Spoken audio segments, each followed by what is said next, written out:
União, organização, tecnologia, vanguarda, evolução. Núcleo de Telesaúde do Hospital Universitário. Universidade Federal do Maranhão.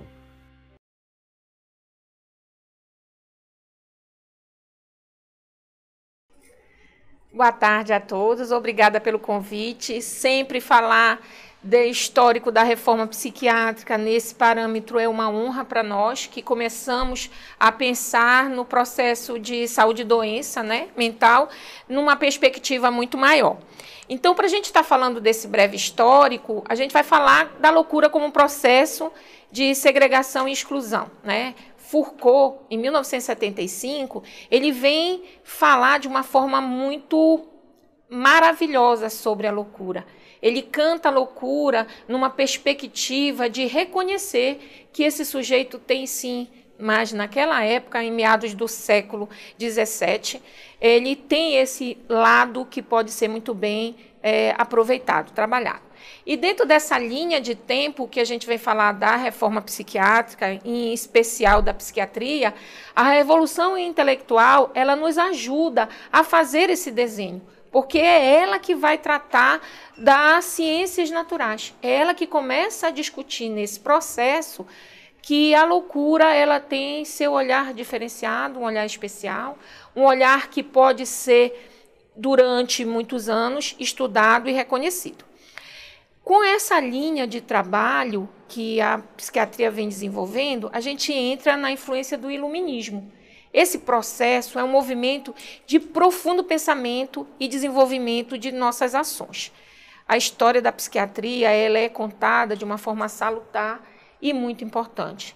Mudanças políticas e ideológicas de impacto dentro da expansão do poder de governo vão começar a demarcar esse processo político. Na metade do século XVII, algumas instituições elas começam a se tornar importantes, e aí criam-se os asilos. Espaços reservados que vão segregar esse sujeito, ou melhor, atender esse sujeito que passa a ser trabalho exclusivamente da medicina. Nessa trajetória, a gente pode estar contando com um espaço onde esse louco ou qualquer outro sujeito que não se adequava a uma sociedade, ele estava ali para ser tratado. E aí a gente vem pensando durante esse processo todo nos trabalhos de Pinel. Pinel, para nós, profissionais da saúde mental, dentro da história da psiquiatria, ele começa a discutir e ele inaugura a psiquiatria como especialidade médica e reconhece principalmente a loucura como alienação. Então, quando a gente começa a discutir o processo de reforma psiquiátrica no olhar de Pinel, ele começa a desenhar para nós um olhar humano, um olhar diferenciado e principalmente discutindo do processo de diagnóstico da saúde. E com essa questão, ele conceitua a loucura como um comprometimento ou uma lesão intelecto e da vontade. Então, Pinel vem desenhar para nós um momento onde os sinais e sintomas, o comportamento desse sujeito, ele passa a ser observado pela equipe multidisciplinar. E aí surge, com essa observação, os critérios de classificação e diagnóstico, porque ele vai pegar cada sujeito ali e vai identificar em cima de sinais e sintomas e classificar as doenças conforme as suas verdades, as suas observações. Então, entramos num processo dentro dessa linha de tempo, na visão moralista da loucura. Foucault, como eu falei anteriormente, ele vem cantar a loucura num processo muito harmonioso. Ele faz um elogio à loucura, porque muitas das vezes a gente percebe que esse sujeito com algum tipo de transtorno, ele acaba sendo segregado e muitas das vezes calado. E pelo trabalho de Pinel, que é chamado de tratamento moral, a gente cria um espaço específico para a loucura. É ali, naquele espaço, que a gente pode estar observando esse sujeito e, principalmente, trabalhando o desenvolvimento da psiquiatria. E aí, dentro dessa linha, a gente começa a falar da psiquiatria no Brasil. né? Uma psiquiatria que começa no período colonial, com a vinda da família real para o Brasil em 1808, e ela começa a desenvolver esse processo de observar as pessoas que naquele momento, naquele século, não se adaptavam às rotinas da sociedade. Durante esse período, criou-se novos hospitais, que aí nós temos dois como referência, que foi a Colônia do Engenho de Dentro e o da Ilha do Governador. E, posteriormente, o Juliano Moreira. Esses dois episódios, para nós, da reforma psiquiátrica, eles vão ser um marco nesse desenho de evolução da loucura e, principalmente, no discurso do processo de tratamento. Durante todo esse período, a reforma psiquiátrica ela é impulsionada. A gente percebe que, a partir de 1980, muitas das coisas que anteriormente a loucura era trabalhada passou a ter um olhar diferenciado. A reforma da reforma, ela cabe a nós profissionais um olhar diferenciado, um olhar onde a gente vai atualizar as nossas críticas e, principalmente, proporcionar reformas naquela instituição asilar que eu acabei de mencionar. Franco Basaglia, ele tem uma participação fundamental no que se tange esse movimento de reforma da reforma, né? Franco Basaglia traz para a gente uma humanização uma assistência mais humanizada e, em função de várias denúncias na baixa qualidade de atendimento, dos custos elevados e das condições de trabalho, o movimento, através dos trabalhadores de saúde mental, começam a ganhar uma força nesse processo. E aí nós contamos com o projeto do deputado Paulo Delgado, que vem ser um marco para a reforma psiquiátrica. Esse desenho de projeto, ele consta com a extinção progressiva dos manicômios do Brasil, né? Ele começa a repensar de que forma esse sujeito acometido por um tipo de transtorno, ele precisa ser cuidado, ele precisa ser avaliado. E aí sim a gente pensa num tratamento mais humano, num tratamento mais digno, num olhar mais diferenciado para esse sujeito e principalmente discutindo esse processo de reinserção sociofamiliar. Com esse momento, né, da lei Paulo Delgado, do projeto dele, a gente entra com uma lei orgânica, né? A lei orgânica de 1990, que é a lei 8.080 e a lei 8.142, elas são as leis que vão justamente trabalhar com um sistema de saúde público e universal.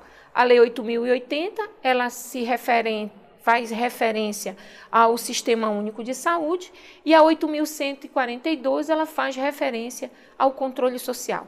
Essas duas leis orgânicas, elas vêm nos dar um certo respaldo para que o tratamento desse sujeito, que lá no início se pensava em excluir e alienar, ele passa assim a ter seus direitos garantidos na assistência à saúde. Ele passa a ser visto como um sujeito comum, onde tem os seus direitos garantidos, que ele possa caminhar no sistema de saúde, no sistema de controle social, de forma adequada.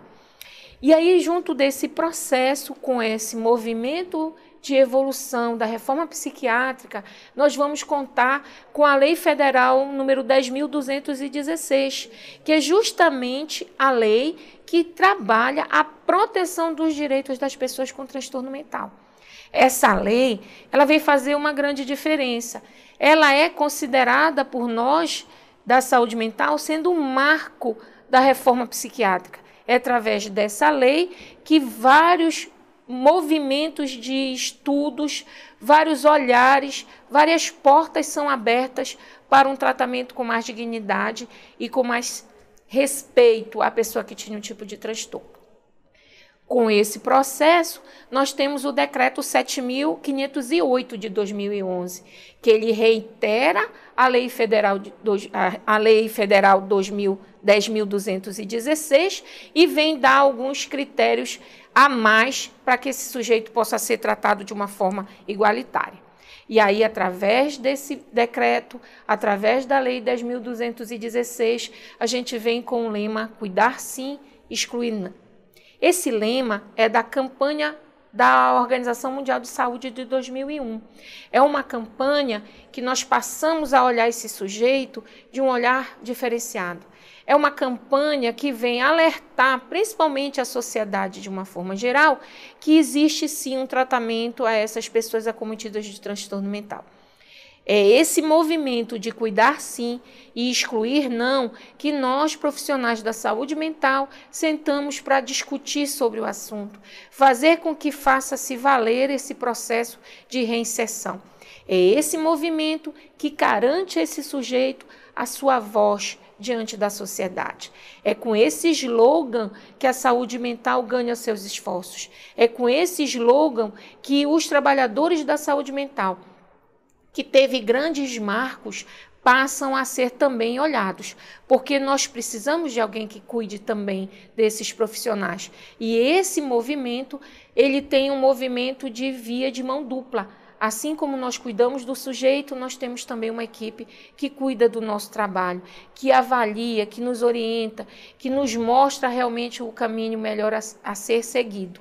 As leis e portarias importantes no processo da reforma psiquiátrica, elas ganham um novo olhar, elas começam a ser trabalhadas e discutidas nesse parâmetro de que a loucura é sim um espaço a ser respeitado, que os transtornos mentais são sim um espaço para ser discutido e que esse sujeito, lá no início que nós conversamos sobre esse breve histórico, ele era excluído, ele era alienado, praticamente ele era retirado do convívio enquanto as pessoas, eles começam a ter um olhar diferenciado. Eles passam a ser escutados. Com essas leis e portarias, esse sujeito ele passa a ser dono do processo de saúde e doença. É ele que desenha, junto aos profissionais da saúde mental, a forma que ele quer ser trabalhado. E assim, a gente encontra grandes desafios. Falar nesse processo de reforma psiquiátrica, que anteriormente era visto só como doença, que não era respeitado os direitos desse adoecer, e principalmente vista como algo que era para ser escondido, alienado, a gente consegue avançar. E aí o nosso maior desafio hoje, pleno século XXI que a gente se encontra, é a aplicabilidade dessas leis e portarias. É fazer jus de um movimento que até então era discutido, de um movimento que passou por várias adequações e adaptações para que esse sujeito realmente pudesse ocupar o lugar que hoje ele vem ocupando. Hoje, em função dessas leis e portarias, a pessoa cometida de transtorno mental, ela circunda dentro do processo de saúde e doença. Ela circunda dentro de todas as possibilidades que ele tem enquanto cidadão.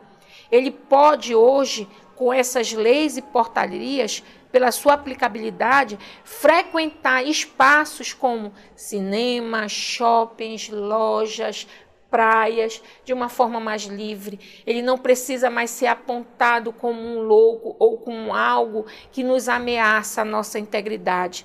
Esse sujeito, através dessa aplicabilidade de leis e portarias, ele passa sim a respeitá-lo e o cuidado fica diferenciado, né? E aí a gente tem um lema que é o princípio do bom cuidado. Esse princípio, ele traz para nós, profissionais da saúde, uma forma diferente, muito mais humanizada.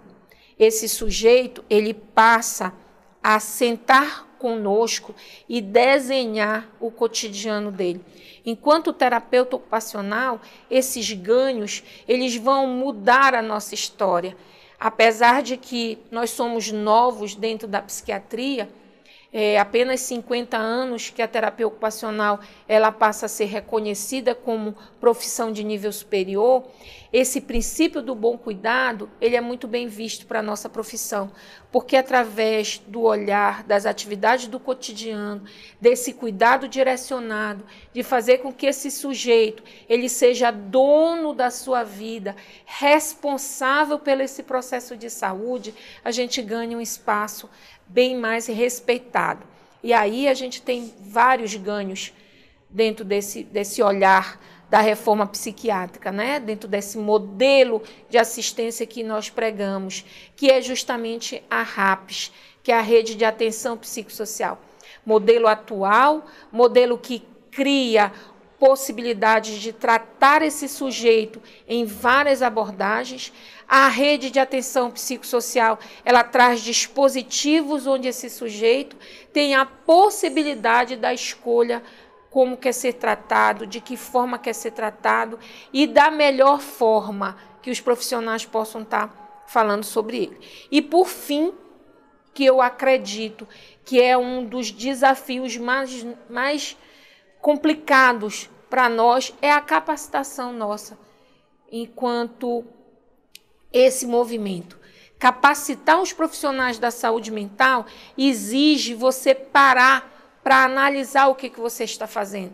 Exige que você pare e repense no modelo de atenção que você está trabalhando.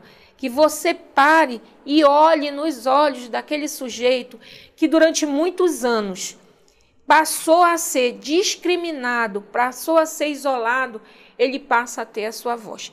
Eu trabalho muito com um autor chamado Rui Charmone, Jorge, né? Para quem conhece a terapia ocupacional, ele é o nosso grande pai, é a nossa referência, porque ele vem trazer para a gente essa questão humana, essa questão mais valorosa que o sujeito ele tem. E, principalmente, esse grande desafio de ser terapeuta ocupacional na saúde mental, que é justamente contrapor a loucura dentro de um processo de saúde, né? Esse processo todo, ele vem sendo desenhado. Quando se fala na história da reforma psiquiátrica, quando se fala da história da loucura, é se despir de preconceitos, é tirar de dentro de nós aquele olhar antigo que a loucura era algo que não se alcançava resultados. Hoje temos vários estudos comprovados que o sujeito acometido de transtorno mental pode sim ter sua vida com qualidade, pode sim ter sua vida de forma sociável, pode construir sua família, pode ter um trabalho digno, pode justamente e principalmente ter seus direitos garantidos. E é nesse desenho que eu falo a vocês o quanto nós agradecemos a vários autores, a várias discussões, né? Há vários desafios que a gente tem para que hoje nós chegássemos numa política de saúde mental digna. Claro que muita coisa ainda tem que ser feita. Claro que a gente tem que cuidar com os retrocessos. Claro que nós temos que estudar o suficiente para que esse movimento ele não volte àquele processo de exclusão desse sujeito. E sim, que a gente avance sempre, apesar de todos esses 4 desafios que eu pontuei para vocês. Mas nós temos mais. Mas apesar desses 4 que eu achei relevante, a gente possa mesmo olhar esse sujeito de uma forma diferente. E aqui eu deixo o meu muito obrigada, estou à disposição de vocês, o que precisarem, porque a reforma psiquiátrica ela levaria praticamente um dia todo para a gente conversar sobre ela. Tem muitos autores, muitos desafios e, principalmente, muita coisa a ser discutida. Não podemos nos calar e achar que tudo que nós temos hoje realmente está sendo o suficiente. Pegarmos essa história que eu fiz um breve momento com vocês, aprofundarmos e realmente vermos o que pode ser melhorado e avançar cada vez mais dentro das políticas de saúde mental. O meu muito obrigada.